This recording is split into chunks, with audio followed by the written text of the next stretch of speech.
9 morts au moins, et l'ampleur des dégâts est immense. Voyez ces images commentées par Quentin Warlop.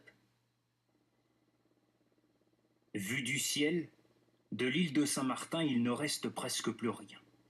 Des milliers de maisons endommagées et parfois complètement détruites. Les hôtels aussi ont été touchés.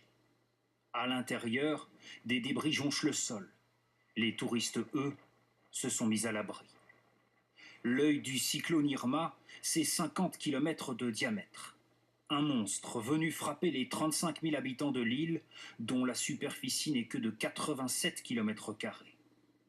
Dans le port, c'est la consternation. Des centaines de bateaux retournés. L'eau a envahi les pistes de l'aéroport et dans les ports, plusieurs centaines de containers renversés témoignent de la puissance de l'ouragan. Je peux d'ores et déjà vous dire que ce bilan sera dur et cruel.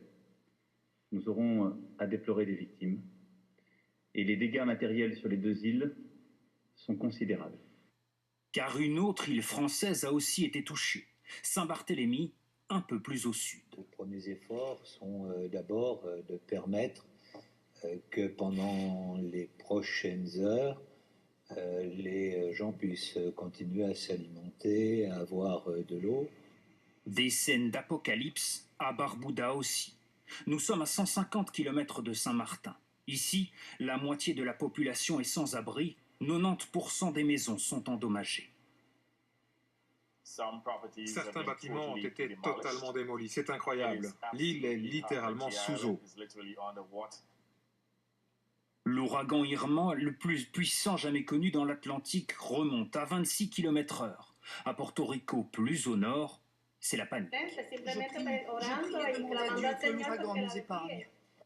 Ici aussi, des rafales de vent ont dépassé les 300 km/h. Véhicules hors d'usage, voies impraticables dans les îles de l'Atlantique, il va désormais falloir intervenir.